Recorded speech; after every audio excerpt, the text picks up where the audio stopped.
Hello. It's rare that I get an opportunity to be with real friends. And when Kushal Mehra, who does such a wonderful podcast and the Charvaka podcast, finally wrote his much awaited, much promised first book on how he's an Aastik, it was a wonderful opportunity to bring together an eclectic bunch of people who spend a lot of time thinking about issues of faith, their own personal faith, other people's faith, what faith means in society, to the world, to India. They come from different, or they approach this from different sides. As I mentioned, Kushal Mehra has written this book on why he's a Nastik. My friend Harsh Madhusudan Gupta, of course, is a self-proclaimed Aastik. And Nikhil Mehra is somewhere in between as a Supreme Court lawyer and a rather feisty one at that. No, one second. He, The way you say as a he's Supreme Court lawyer, you seem to suggest that that's a qualification for being completely confused on the issue. No, I'm not saying that at all.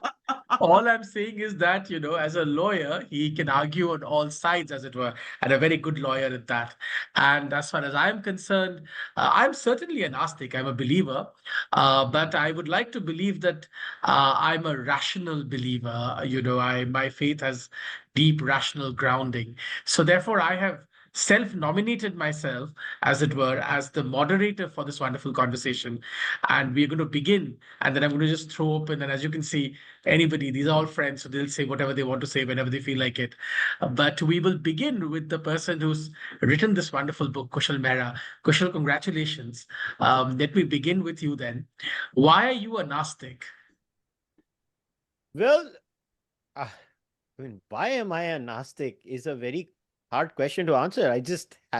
It's just the experience of my life and whatever I looked at life from the point of view of existence just led me to certain questions over a period of time. And it just led me to a path where I thought certain claims that were made by actually both my core Nastic darshanas, which is Jainism and Buddhism, and the other six Astik darshanas were not satisfactory for me. Not that I'm entirely satisfied with the answers of the Charvak darshan either, but it just as a baseline when growing up, in my case, I started having doubts by the age of 17, 18-ish. And then, everybody goes through the phase of becoming a Sasta Richard Dawkins, which I was in my early 20s. And then from there, I realized even that doesn't make sense because that is too militant for my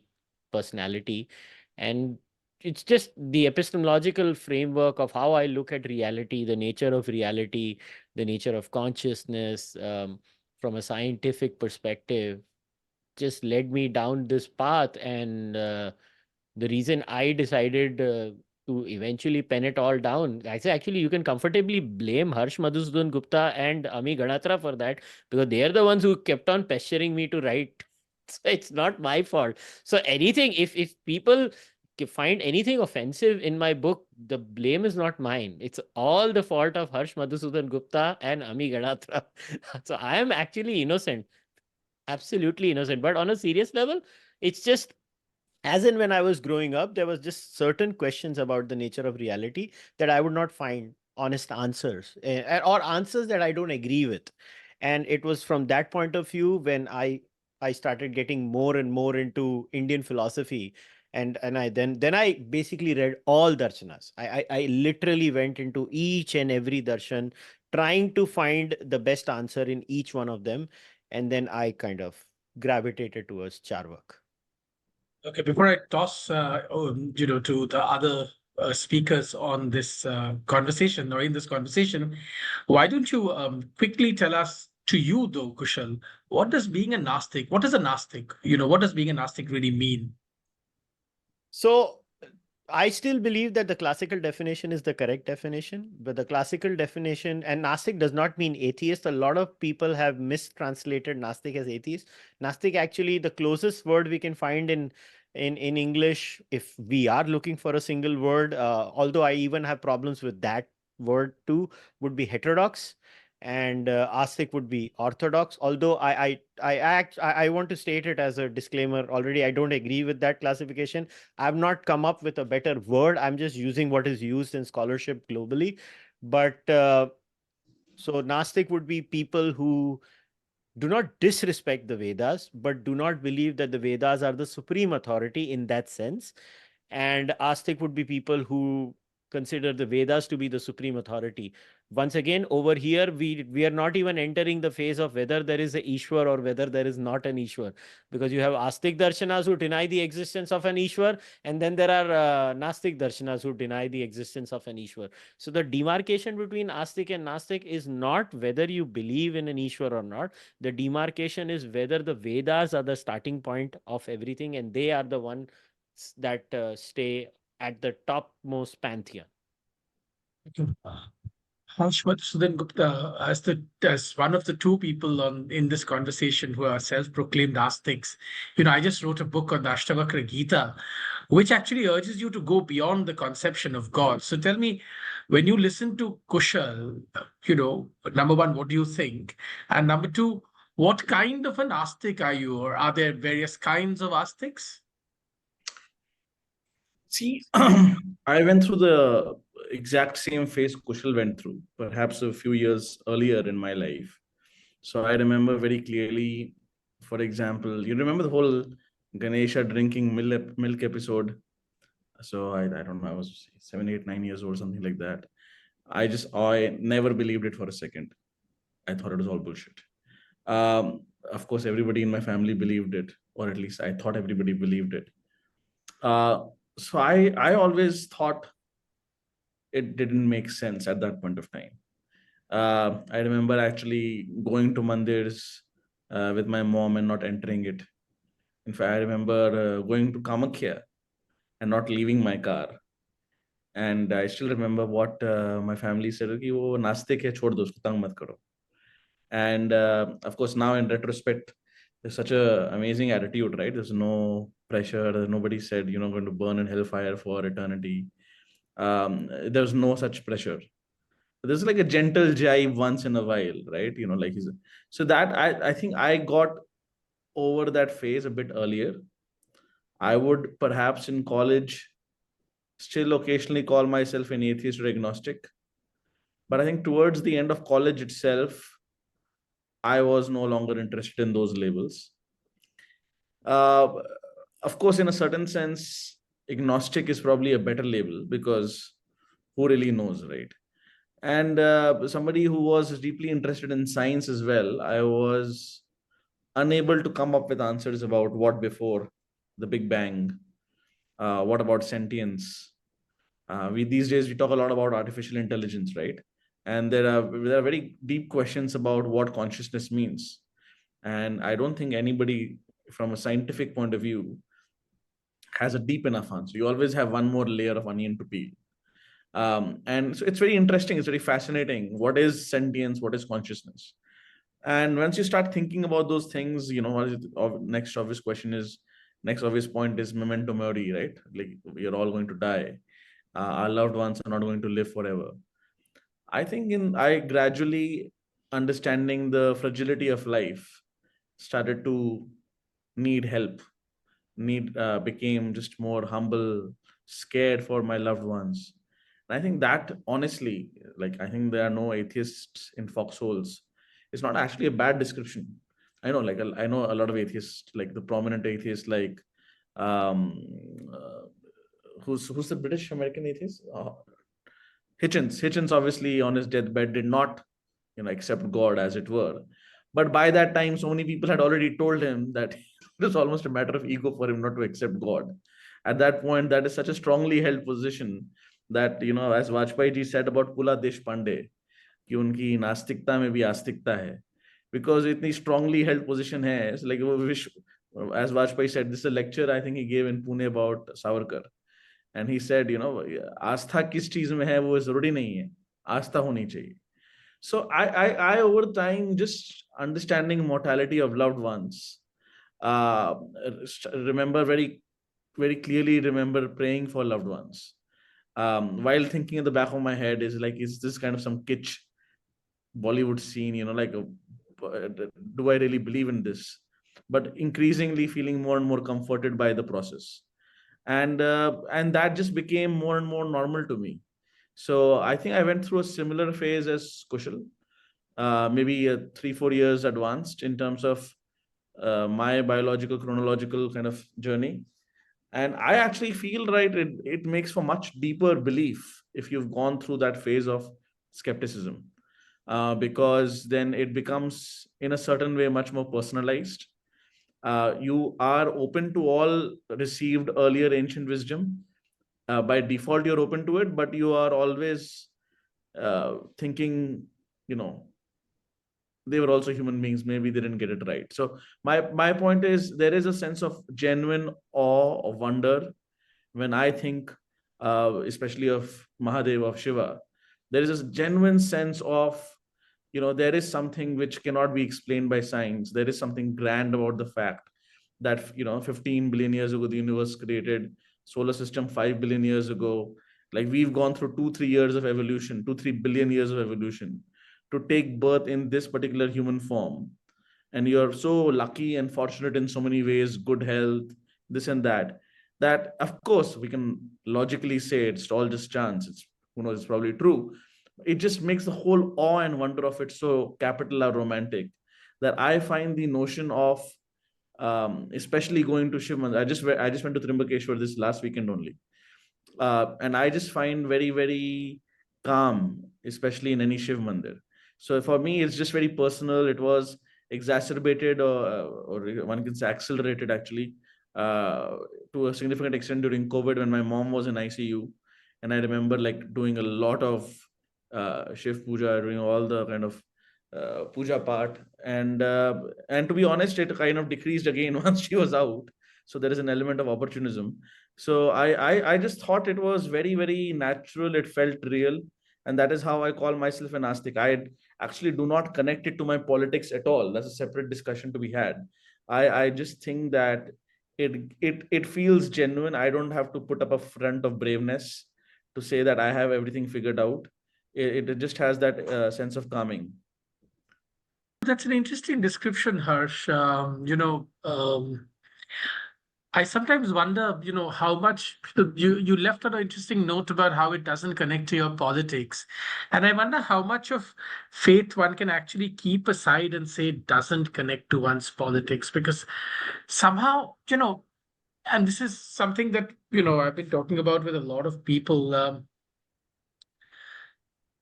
If you were to practice, some people object to the fact that my new book is called or it's called Soul and Sword, the history of political Hinduism. Now, there are people in this world who really take objection to the phrase political Hinduism. I don't know why, but they do.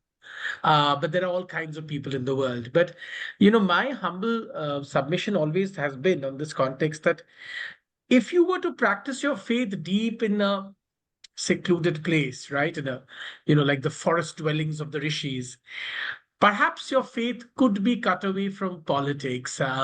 Even then, perhaps not. But certainly there's more of a chance.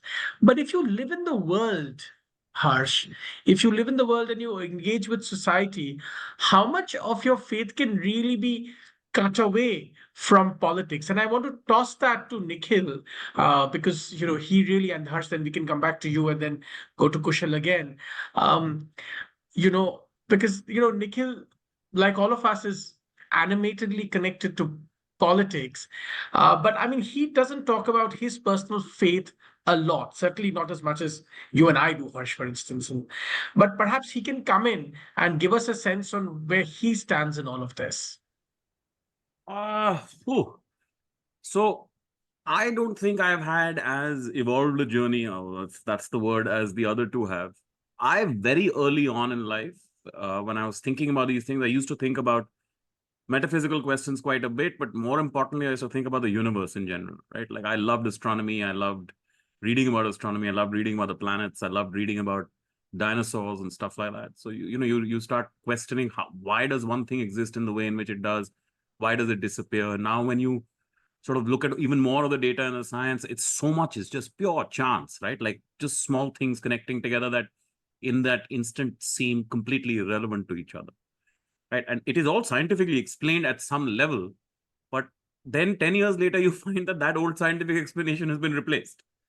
And if you read enough of these, it feels like everybody is just having a stab at it, effectively, right?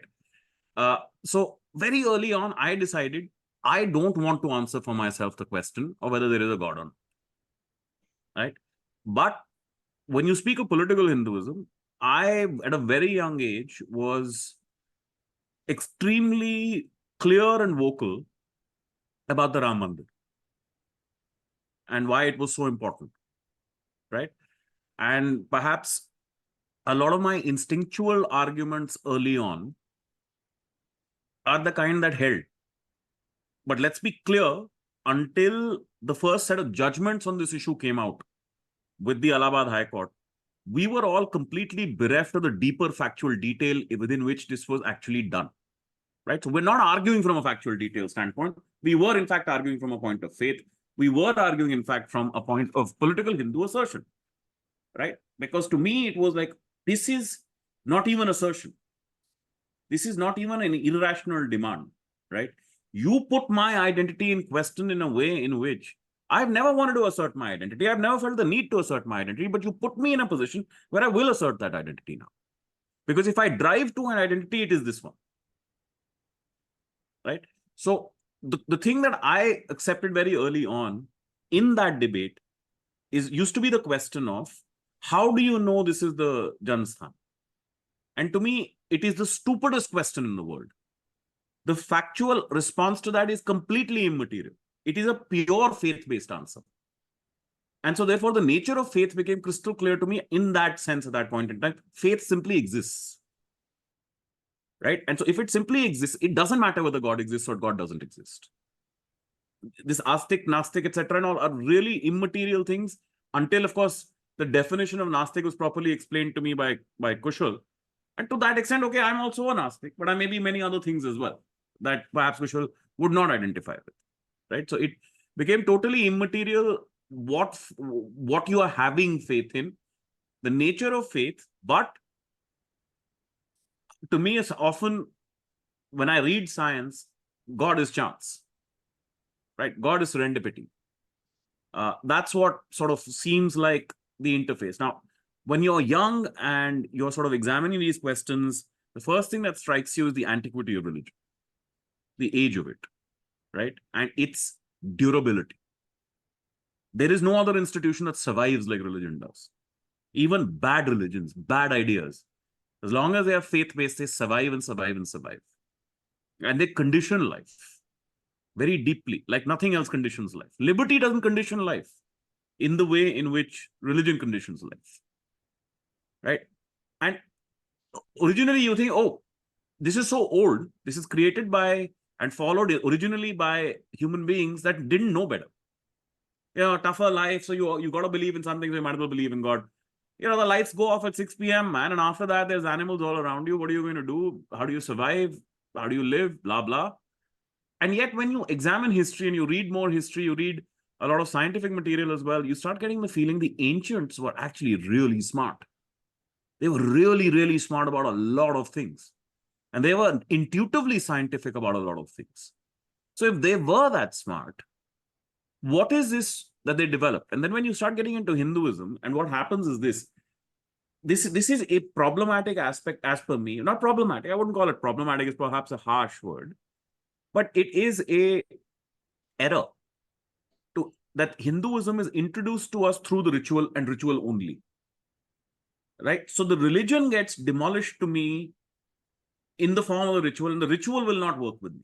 It didn't work with me when I was a kid. Me and my sister would at times be laughing during puja, right? And my parents had a very gentle form of practice. My father would wake up in the morning, he'd start his day, whatever, and then just before he goes to work, he'd do a silent 2.5, 5-minute puja in front of his mandir and go. But a very devoted one. You could see it from the man's posture. You could see it from the manner in which he conducted himself. A very deep and devoted puja, right? So he clearly believed very deeply. So the ritual aspect didn't sort of work with me. But then you start reading what this is about, And then you start suddenly realizing that a lot of this is actually the most interesting thing about the Hindu pantheon to me was it speaks to the individual. It does not speak as much to a group. The group element is a post-religious doctrine alignment conducted by human beings for a particular purpose. Then, of course, I learned about Manu over time. But Manu to me is not necessarily creating a religious diktat or a religious, or the caste does not necessarily therefore have that religious dictum to it. He created it out of his notion of his interpretation of certain religious texts, of certain religious positions, but really only about societal structure, and suddenly formalized societal structure and gave it the imprimatur, the only imprimatur that could exist at that point in time, which was in fact religion, because there is no other source of lawmaking. Right? So to me, it became quite clear that this is correct, but this idea that you look at faith as something that simply exists, and then I want to pick up on something that you said, which is a very rationalized faith. That is something that I was very eager to understand very quickly, because to me it felt like a lot of this is about dhyan, it is about meditation, and that's a superpower in my opinion. If you have that capacity, if you develop that capacity early, believe me, you can easily translate that into any sphere of life, into any walk of life. And that ability to be in the moment and that ability to be devoted in a full-minded way to one thing is the extreme superpower. The extreme superpower. So, this is how it went for me. But I will say this, most of my life has run purely on scientific principles. Right? And like all human beings, I think when I hit a tough time, I think of God. I do naturally instinctively think of God. A lot of people might think of their parents. A lot of people might think of something else, which is an important source of succor for them. But for me, it was God, no doubt about it. Right? But in a very undefined way. Very, very undefined way. So I think, in just this, what I've just said, I think I covered what you asked in relation to political Hinduism, but also answered the question you had posed to the other two as well. Yeah. I think No, I'm Hindol, going to quickly toss to Harsh before I go to Kushal, because perhaps, Harsh will agree that, when Nikhil talks about his experience of the Ram Mandir initial or the early contestations, legal contestations in the contemporary era of the Ram temple, and talks about how, whether, there was an actual Janmasthan there or not. And I mean, it almost doesn't matter because it just is, the faith makes it real. I mean, I was reminded of Vivekananda. What was Vivekananda's in toto? What was his answer to, is there God, or where is God? The answer is not where, not a place. The answer is God is, the answer to where is God is, because there is nothing which is not God, so to speak, right? I mean, divinity and grace suffuses every element of our existence. So there is that kind of faith too. I mean, Mary Oliver, the famous American poet, spoke about faith in that manner, right? I mean, faith everywhere in the natural world, in the streams, in the rivers, and the trees, and so on and so forth. Harsh, of course, lives in Mumbai, so he doesn't know what is trees and rivers, and there are no there's no natural beauty for him to enjoy divinity in. However, because he frequently steps away from Mumbai, perhaps I could toss it to him for his comments, and then we'll quickly go to Kushal, who's having a good laugh. see, Hindol, I think political Hinduism, and everybody has their own take on semantics. Political Hinduism, according to me, is a tautology. Political Hinduism per se is political for me. How does it square with the earlier point I mentioned? It squares with the earlier point I mentioned because the word Hindu has no spiritual significance to me. The word Hindu or Hinduism or Hindutva, these are all basically the same words, has that significance of the umbrella structure, which by its very nature is political. But the word Hindu does not give me any sense of awe and wonder, and an impulse to worship. So that is why I said my sense of God, my sense of worshiping, of that awe and wonder is very personal. that has nothing to do with the politics. To the extent it has something to do with the politics, it actually, in a small L classical liberal sense, it makes me more of a free speech guy. I always find it very strange that people want to defend gods if they actually believe in it. I always like there's a secret atheist somewhere hidden if you desperately trying to defend the gods. I'm much more interested in defending fellow human beings. I think the gods can defend themselves precisely because I kind of believe in them. For me, political Hinduism is a tautology. Hinduism is political. The very fact that the four of us with such different takes uh, are calling ourselves Hinduism or Hindus is a political phenomenon, is it not? Because we've all linked ourselves in a certain way. And for me, Hindu is then a subset of dharmic, which I see in a global, universal, Sanatan sense. Now, the other point you mentioned, Aastik. See, even I was discussing offline with Kushal also a couple of days earlier.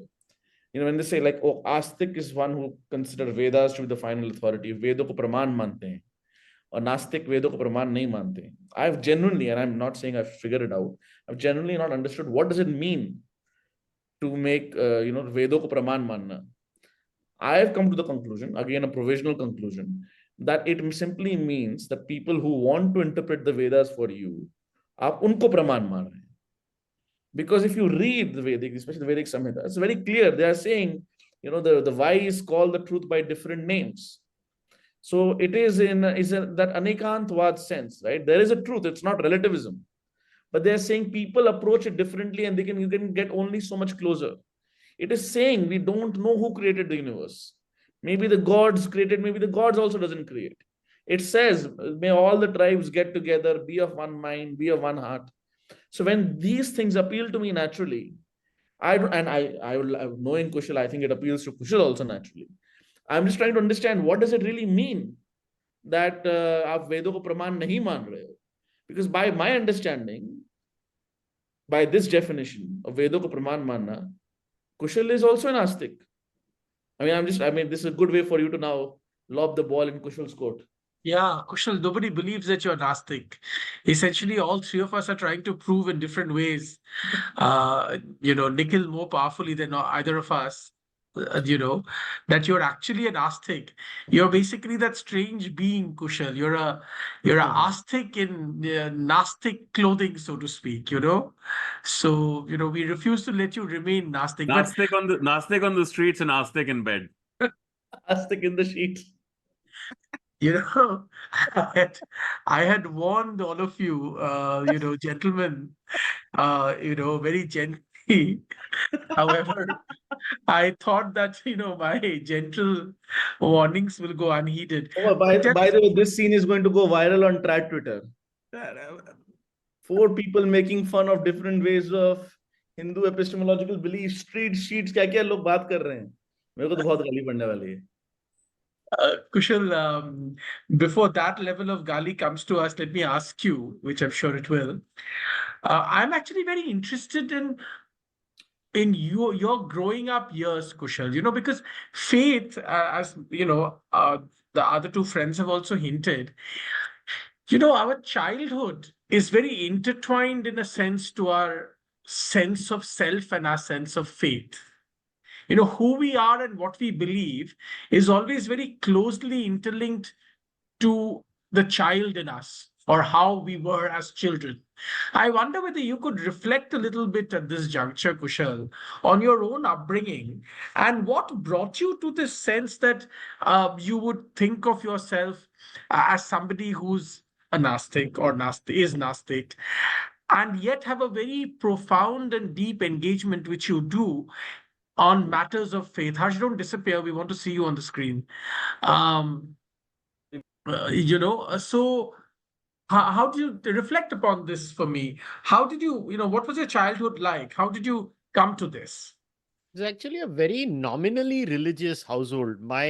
So in my case, my father is in our language you would say Murti Pujak, icon worshipper would be the perfect word. I would not say idol worshipper because I think they're icons, not idols. And my mother comes from a very staunch Arya Samaji background, where my nana, not so much with my nani, but my nana was a very staunch Arya Samaji, would not worship icons. And mum is a mixture. My mum does Arya Samaji Havans every Wednesday. She goes to the Arya Samaj in in our local area and does the Havan, and she also does Murti Puja now. So, but in our house, like we've always had a temple in our house, quite a big temple actually, and puja happens daily in our house temple. uh, but it take a, as far as the ritualistic aspect or the ritualistic side of things is concerned, right, it was never really imposed on me in my childhood. The maximum it would be mom telling me ये गायत्री मंत्र तो सुबह उठ के बोल दे, and I would also say the same thing while sleeping. For me, God was like an outsourcing agent as a kid. It was like marks दिला दे यार, और मार्क्स नहीं दिला रहा तो अच्छा सचिन तेंदुलकर की 100 करा दे, that kind of a thing. It's always mundane aspects of life that I think for most people growing up, God is like an outsourcing agent. They outsource their problems to God. I don't know any young kid, obviously exceptions apply, but I don't remember any young child being so deeply involved with God. I was not, boss. My No, life was. but Kushal, in that framing, there is a difference. Okay. And the difference is this. If I gave a task to my agent and my agent failed, I would hold it against my agent. You don't hold it against God. Because the way you examine God is that the enormity of this is too big, right? And so if it is going to happen, it is going to happen because of God. That's why you're asking. And if it doesn't happen, it happened because of God, and it's not for you to travel to understand beyond that. But that's the whole point, right? That you're conditioned because you pre-draw the conclusion before you go through the process. That's the process of faith. The mindset of faith is as such that if it happens, you always say thank you to your devta or devi, whatever you believe in. And if it doesn't happen, you kind of have the I guess it's my bad karma, that's why it did not happen. In my case, I never looked at it like that. Honestly, I was not very religious from day one. So my whole process of getting over the whatever little uh, quote unquote faith or vishwas I had in an Ishwar was so gradual. Like I don't have a very bhadkila kind of a story, and I actually mentioned that in the book too. I was like, my story is very boring in that sense कि मैंने mummy को बोला मैं नहीं मानता, mom said ठीक है नाश्ता खा ले. It literally ended there.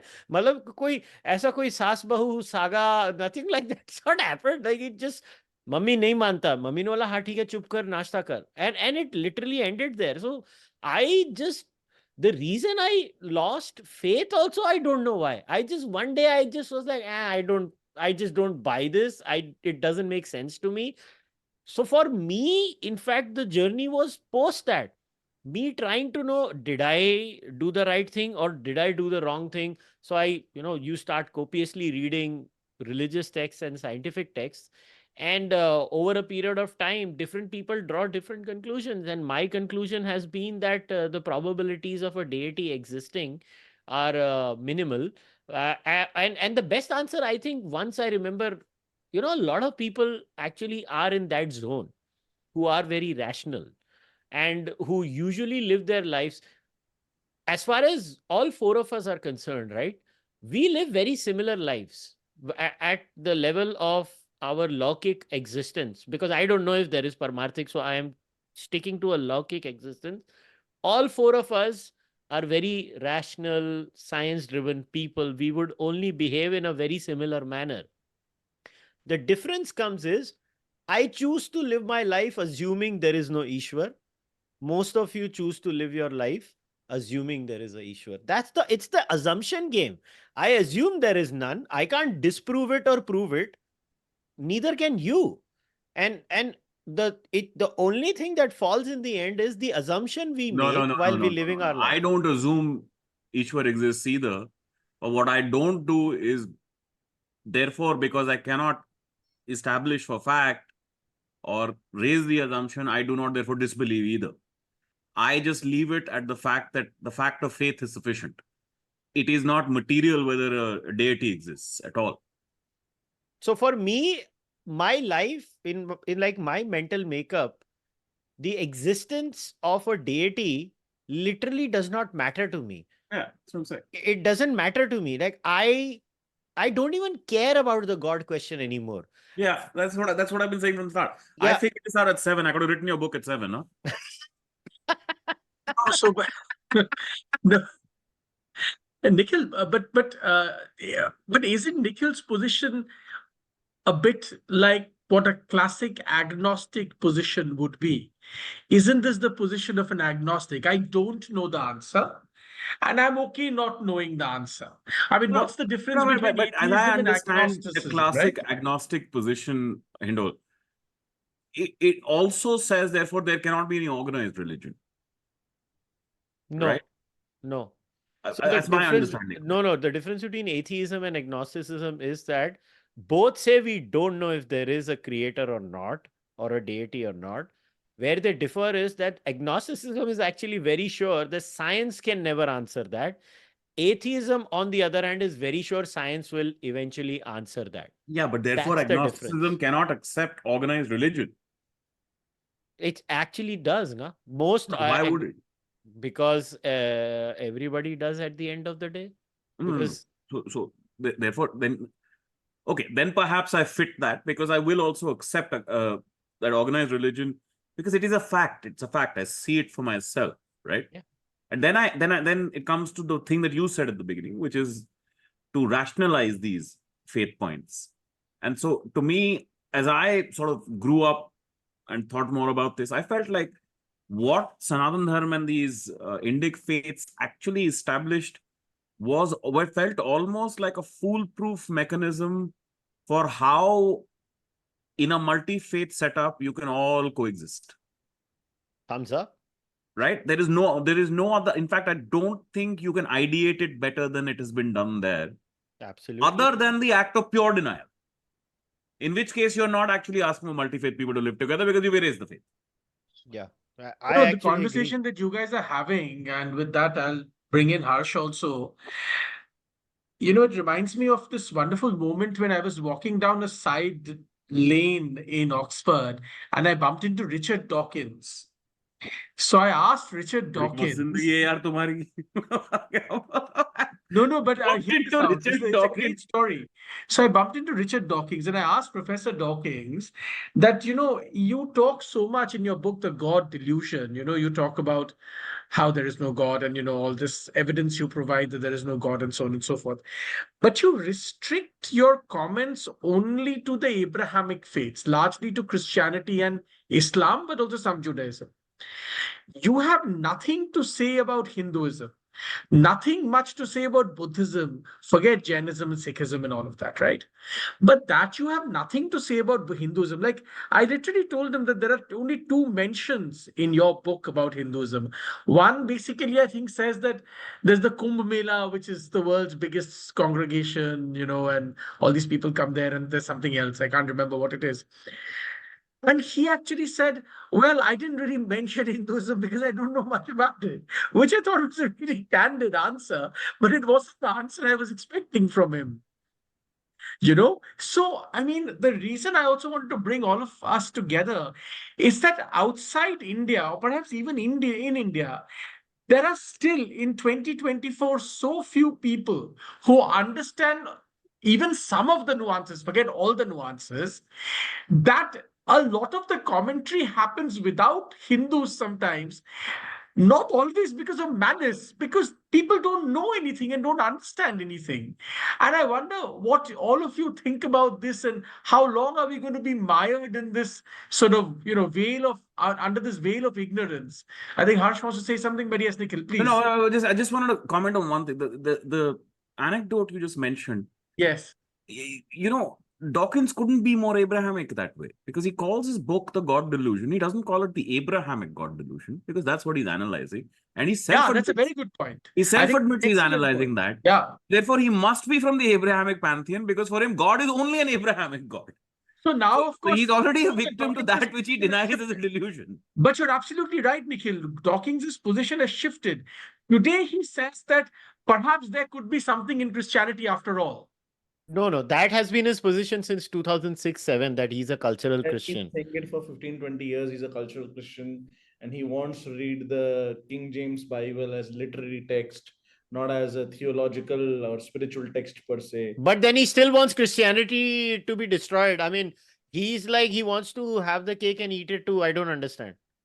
He has also, despite his actually admirable intellectual humility, at least in front of you, Hindol, on Twitter, he has said, if I'm not wrong, that Hinduism is at least as ridiculous and absurd as Islam, which to me was like, he was hoping some Mirpuri guy in UK should not come and attack him.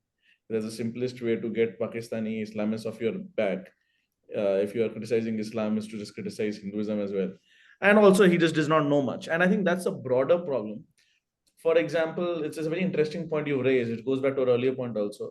The Economist's column on Europe, I think Asia is called Banyan, India, South Asia is called Banyan, Europe it's called Charlemagne. That's right. Which was another way of saying Charles the Great, Charles the Magnificent. And he was basically, Charlemagne was the Aurangzeb before the Aurangzeb.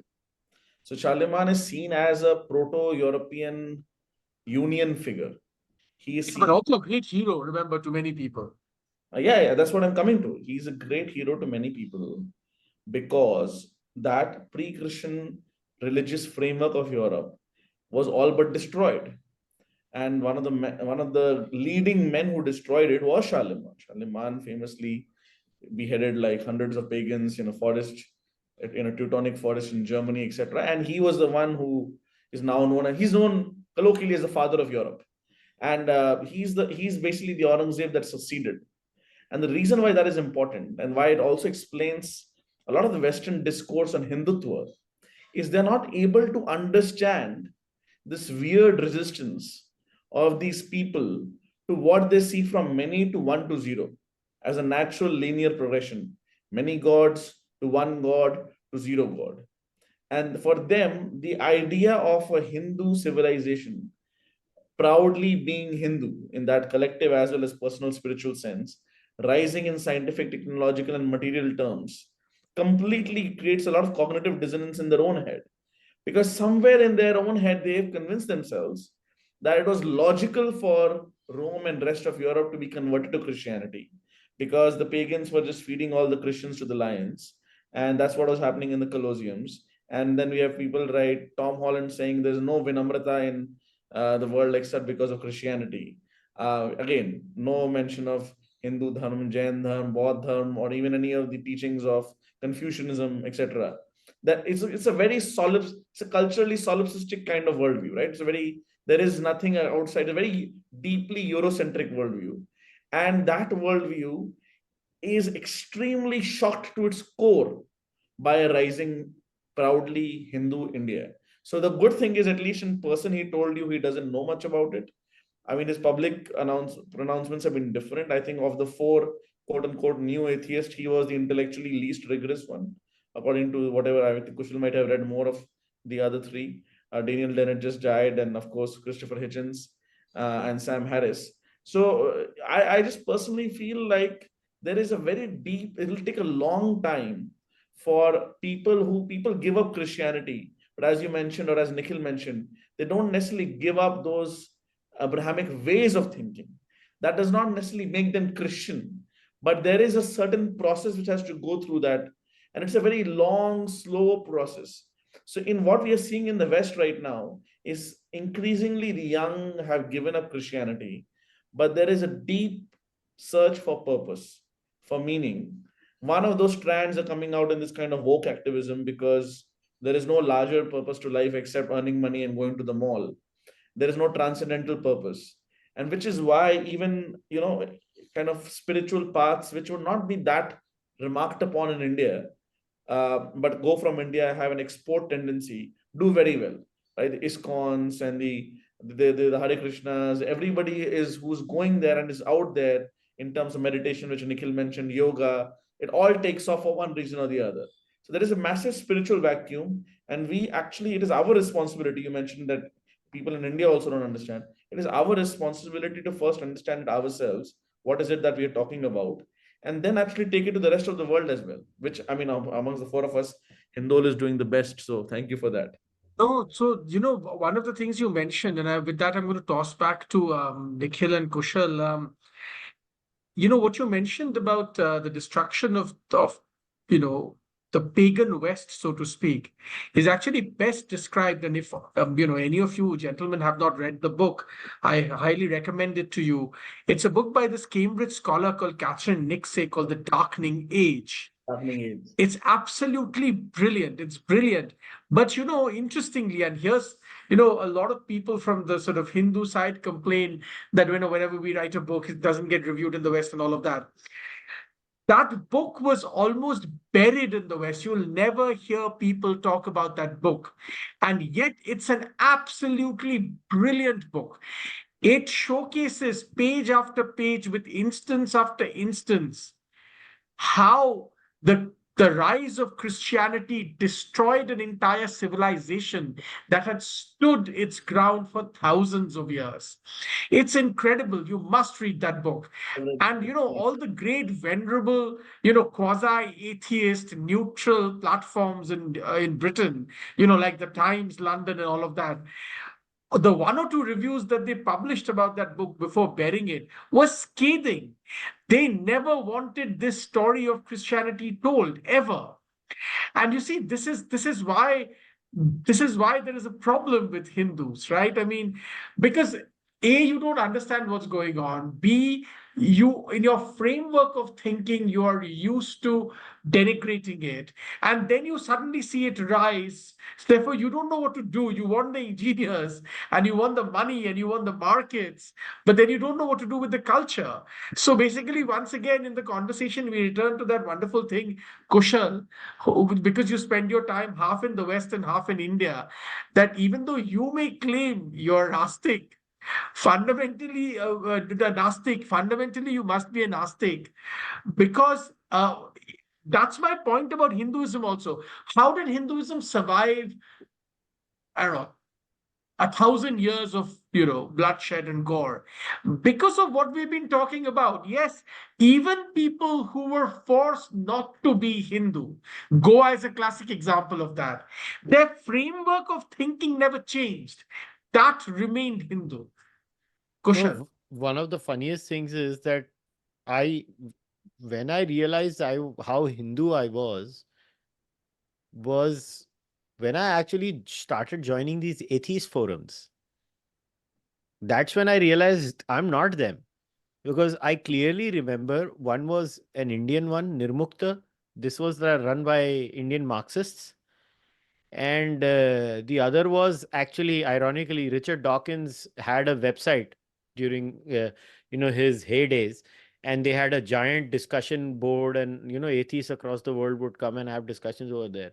And I would read these people, and my goodness, the anger and the negativity that I used to see there, I distinctly remember that day, and I just thought to myself, ये लोगों को इतना गुस्सा क्यों आता है?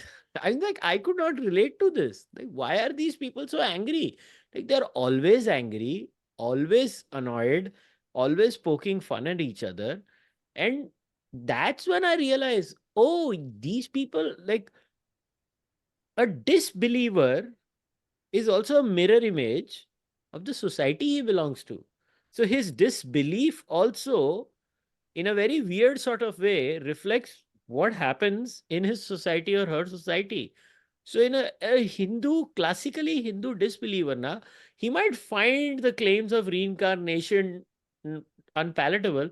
He's not going to go around bashing people for it because they don't bash him for it. Yeah, in other words, disbelief does not lead to rejection in Hinduism. That's the key. See, the biggest difference that I concluded in my research. Except on Twitter. I mean, in our late night conversation, I've often kidded with Hindol about this. You don't know how many Pulakesins have come and fought with me on Twitter, man. pull a case in 1 to pull a case in 4, all telling me I'm not good enough. People have Whenever Hindol to Nikhil be a starts any fake scholar. conversation saying it's a late night conversation, I always get wary. Arey bhaiya, Hindol who's written 10, 12 books knows nothing. Do you not know 10, that? 12, I think 15. Yeah, Nahi, 12, 12.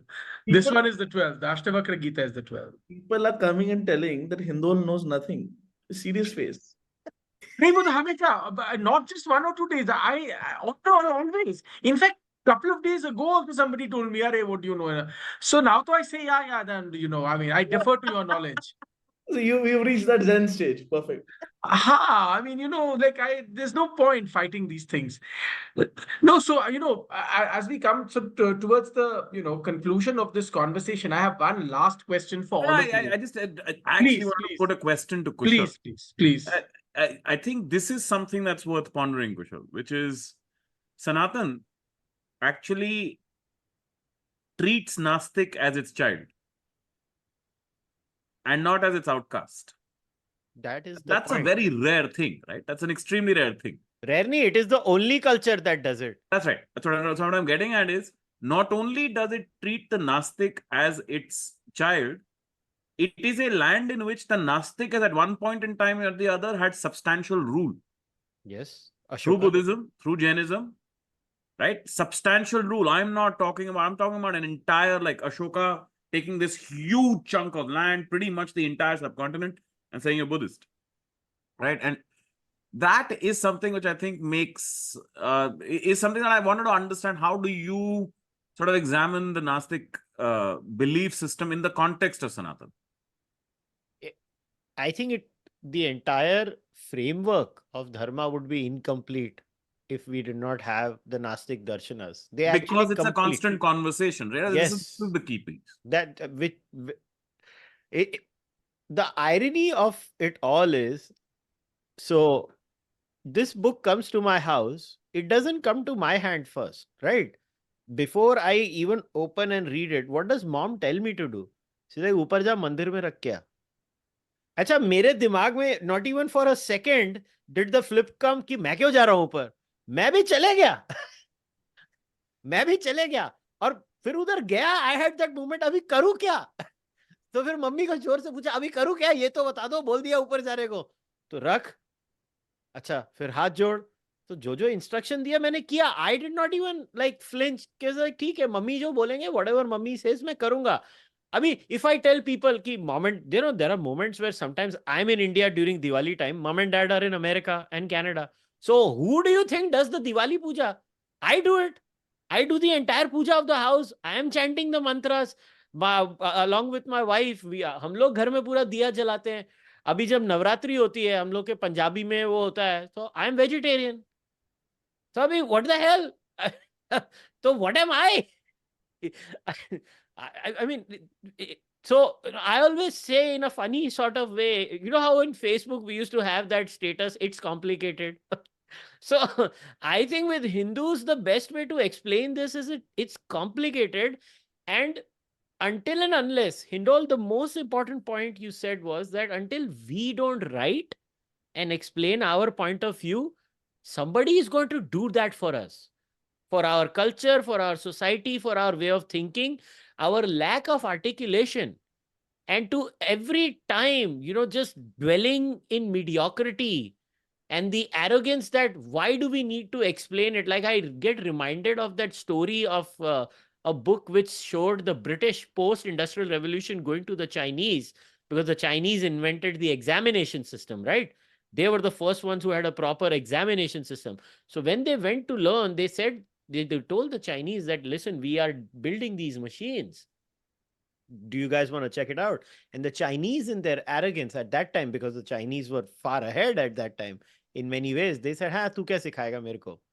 And sometimes I worry that when it comes to explaining our culture, people who are rooted, I consider myself to be a rooted person, albeit in a different way in matters.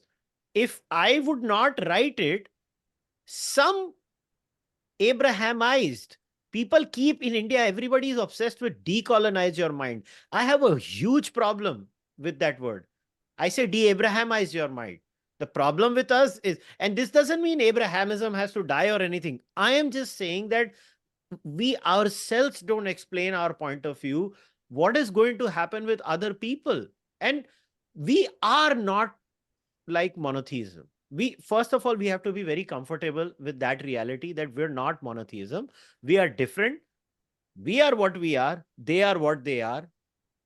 And until we don't explain to them कि भाई हम लोग अलग हैं, how do we expect these changes to happen? Hindol, that your book being Hindu, right? You had to write what being Hindu is. Otherwise, somebody would have written what being Hindu is. It's like that. No, and I'm so glad you mentioned this. And I don't know whether I've told you guys the story. The reason I wrote my book on Swami Vivekananda, the modern monk, was because I quite like today. I was on my laptop. I remember this so distinctly. And at that time, there used to be something called the Think Fest. Many of you will remember Tarun Tejpal's Think Fest in Goa. And Tarun Tejpal, wearing a orange colored shirt, no less, got some strange guy, supposedly an academic from Hyderabad, who proceeded over 40 minutes to argue, to the great applause of Tarun Tejpal, that Vivekananda had nothing to do with Ramakrishna. And in fact, Vivekananda destroyed the lessons of Ramakrishna. The lessons of Ramakrishna were wonderful. Vivekananda destroyed all of them. And I thought to myself, wow, this is going to become the truth for millions of people. This video will be seen by God knows how many people in India, around the world. This will become the truth. So therefore, there is nobody who can give a counter, and that's why I wrote The Modern Monk. So, I mean, when you say this, it's literally a reality in my life. And with that, I'm going to toss it back to Nikhil and Harsh, and then take final comments to wrap this up. Nikhil, tell us, I wonder how you think about this, especially because, you've been involved in many of these cases that have brought law and faith, in collision or side by side. How have you seen this progress as far as our society is concerned? Because, all of us are talking at a very personal level, my personal faith, Kushal's personal faith. But what about society? What about the dynamics of that faith in society? Look, first and foremost, my perception is the faith is very strong.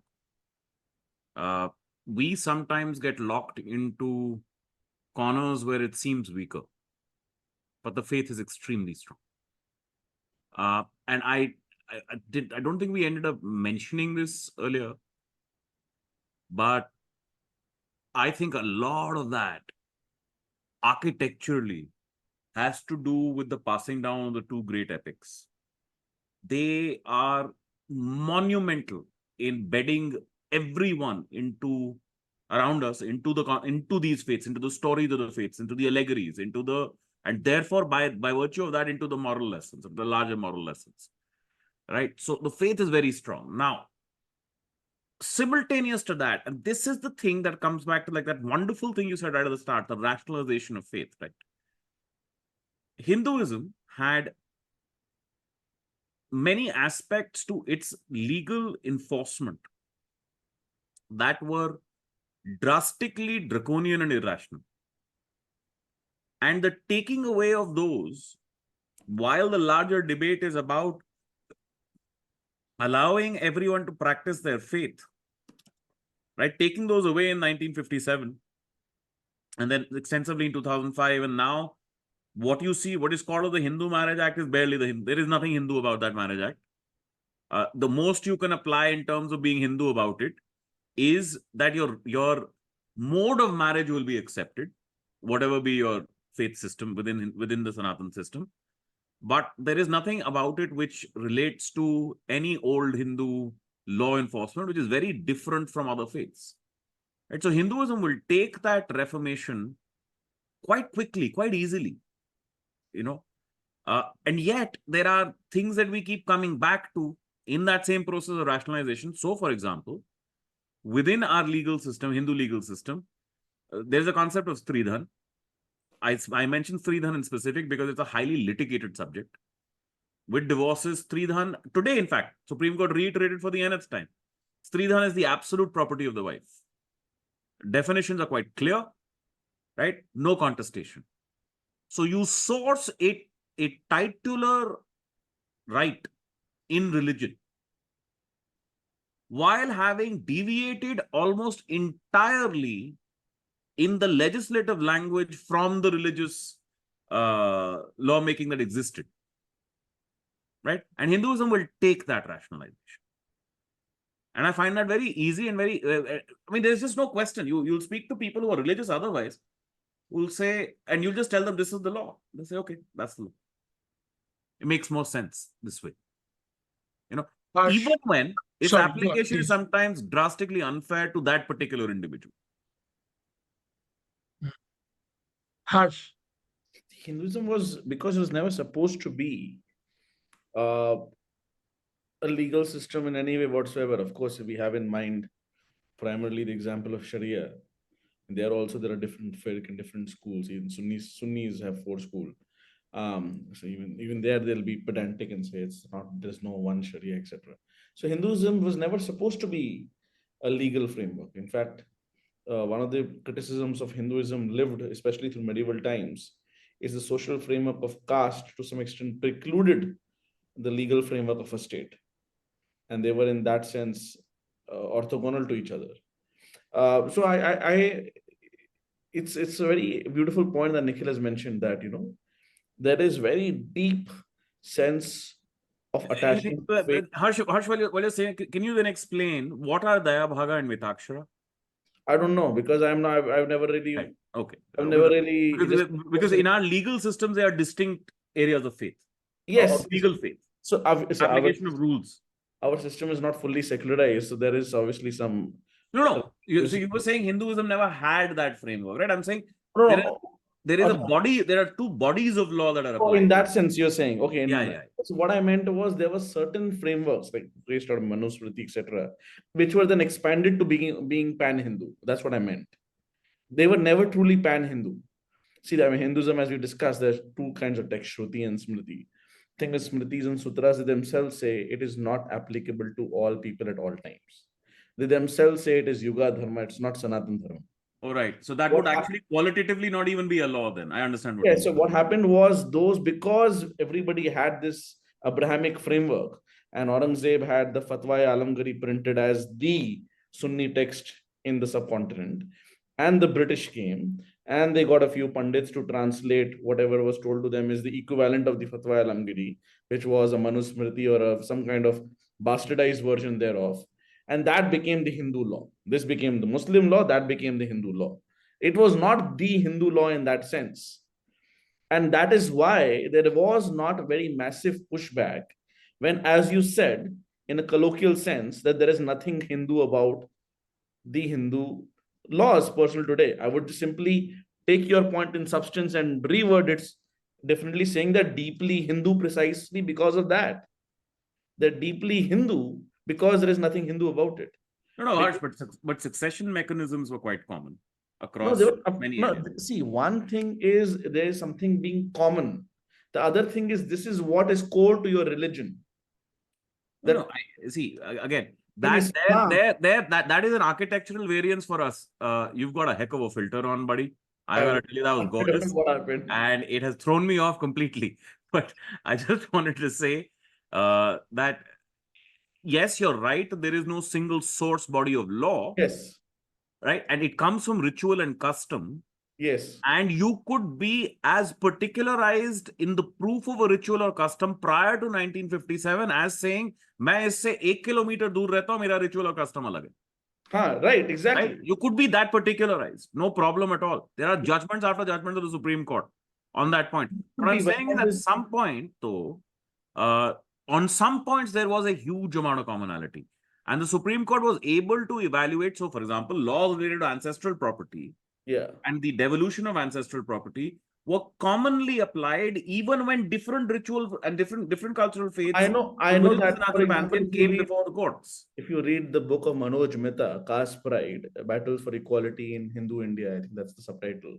I mean, that is exactly what you're discussing about. A lot of it is 19th century.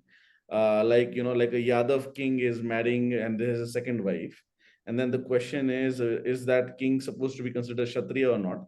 That is he is he Savarna or not? Because sorry, a Dvija or not? If he's a Dvija, then a certain law of succession applies. If he's not considered a Dvija, the second wife's child does not get that property. And there are case after case of that where the second child, as second wife's child, as per his or her convenience, is saying my father was a Dvija or was not a Dvija. And it's beautifully done. I mean, Manoj Mehta has his own anti-Modi bias, but the book is worth reading. And the same, exactly what you're saying, that you said at some point it became common. That some point was British India. That some point was when it was basically made to be the law for Hindus. So because earlier that state mechanism was extremely decentralized. So there was no sense of this, which is why in 1950s, Jawaharlal Nehru could basically overwhelm, first with the partial help of Ambedkar then resigned. Obviously the Jan Sangh opposed him, Vajpayee, but not so much on the fact that he was changing Hindu laws, but on the fact that he was not making it pan-Indian. It was the Ram Rajya Parishad which was saying you are changing Hindu laws and you're making them anti-Hindu. So that is what we in today's parlance would call the trad position. The position of the Jan Sangh was anti-consocialist. They were basically simply saying it should be one law for everybody. They were not per se opposed to the modernization of laws. And which is why it sits very easily with Hindus, because in their imagination of what Hindu Dharma is, a law, a legal framework per se is not attached to it. Of course, as you rightly said, in a particularized version of a lived reality within that 1 kilometer, it was very core. But as a general statement, there was no Hindu lawgiver for pan-Hinduism. And that is the big difference, which is what truly makes it universal, right? Because in a sense, it adapts to the nation state, it adapts to the geographical polity where it is. And in that sense, it's very important. I'll just conclude by saying, see, we have to also realize, and one thing I kind of disagree a bit with the tone of Kushal's book.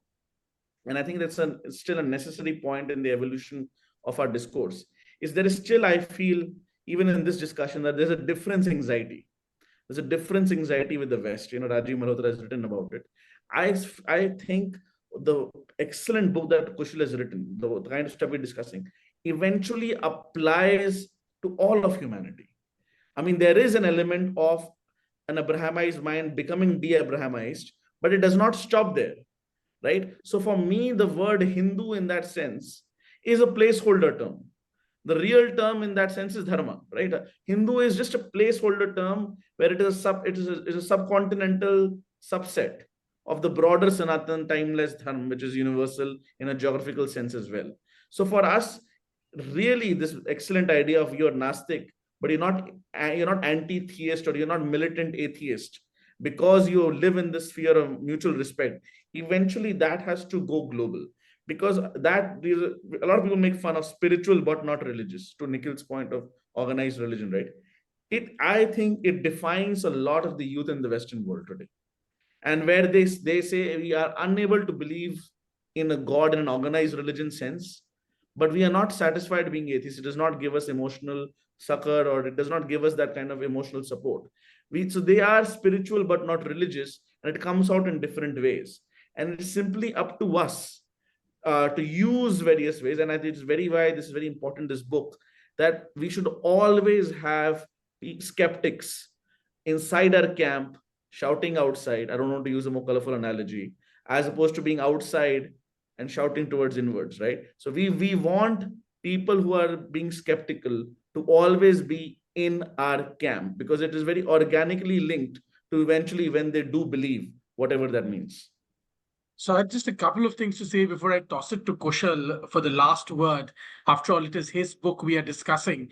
And Kushal, once again, congratulations. Wonderful new book on why you're a Nastik, though we have now spent about an hour and a half in various ways, intellectual and otherwise, convincing you that you're really not a Nastik, but a Nastik, but such is life.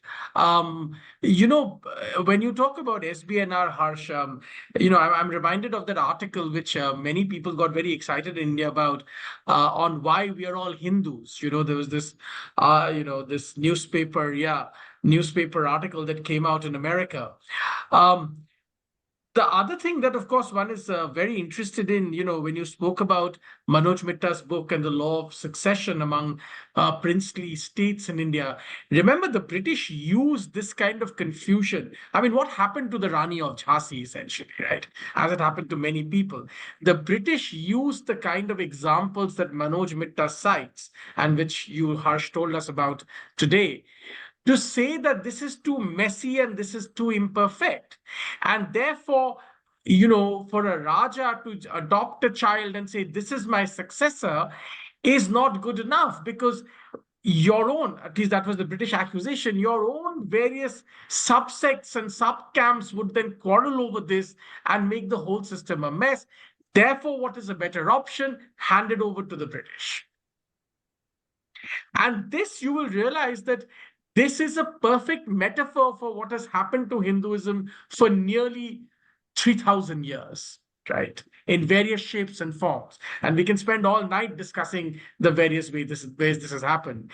Therefore, to take off from the last comments that Harsh made, we are very happy that Kushal, as a Nastik, is on our side, shouting out, so to speak, rather than outside shouting at us.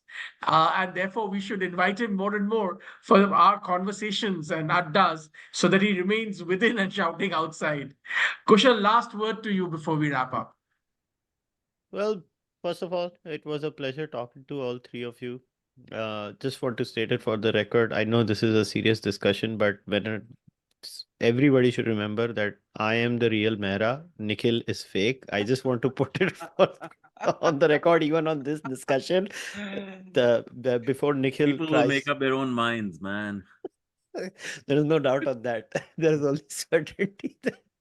That's what she said. Yeah. Um, So, but on a serious note, my sole purpose of writing this book was everybody has their own way of celebrating their identity, their culture.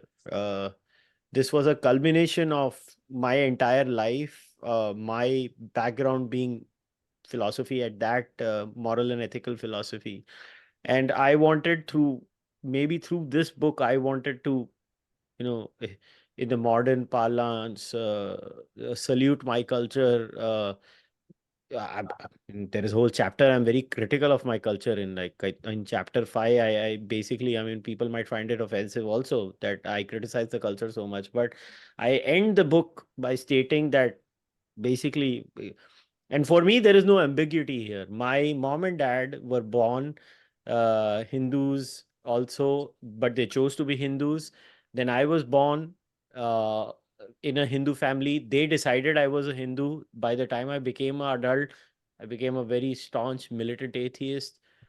Today, I'm not. In fact, I reject new atheism.